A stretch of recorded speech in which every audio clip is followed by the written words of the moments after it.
Sí, nós vai ter uma conferência de crescimento, Growth Conference. A ideia está para ajudar a igreja a equipar a igreja, não diz nós, mas outra igreja que está afiliada com nós, que está junto com nós em partnership, bota equipar. Trabalho aqui nós chamamos trabalho de Jesus Cristo, um trabalho amplo, bota trago muito, bota trago jovem, bota trago gente grande e bom este hora equipar, bota o hora retrain. Então, a Growth Conference aqui não somente está train gente para ajudar gente, mas está ajuda gente também de crescimento personal. Então, duas bandas aí. Então, se nós vai ter começando geração a acaba meinta, nós vai ter sessão meinta de geração já web já viernes, nanta 2 workshops que está pareu em paralelo e a geração também vai ter já domingo nós tem sessão à noite. Pero ênfase que me quero fazer via prensa aqui e invitar o público em geral é parte de saúde mental. Então, esse é onde os workshops que nós temos e esse é corre geração já web e já viernes, é parte da meinta.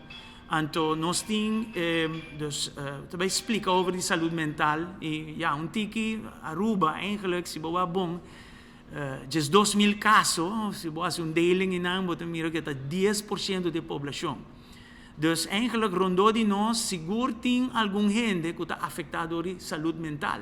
Então, nós é necessário, dentro da conferência, que põe ênfase riba saúde mental.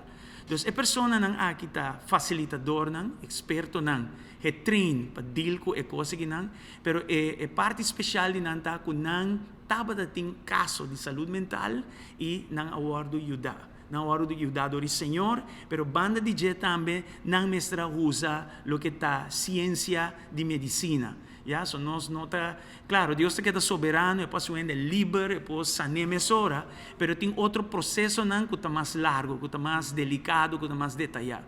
Então nós mira caso aqui camina gente mestre de turdos, mestre de palavra de Deus, ya, para ajudar na fé, pero mestre também é parte de medicina para trazer balance, para trazer parte que não pode chegar no razonamento. Porque sua saúde mental tem tiki malo, tiki crônico, bom não por comunicar bom com ele. Porque é struggle com o mês, então, para ajudar, bom se estresse com o man, mas é mesmo por compreender que man e tu man de ajuda, para por ter na je e sair a fora. Então, é hora de invitar a Ruben general. Snang ko tabi sa a mi quer ajuda, mi quer bem escuta, mi quer at least bem informar como me pode ajudar mi mes of quem pode ajudar mi Constancina e porta nan di nós está abrir com não por bini até ore hanya esaki. Então, esse é basically eta anto nós está aqui não para servir anto qualquer coisa não para manda nos informação de nos inbox personal anto nos lo por contestar ore via nos Facebook page agora.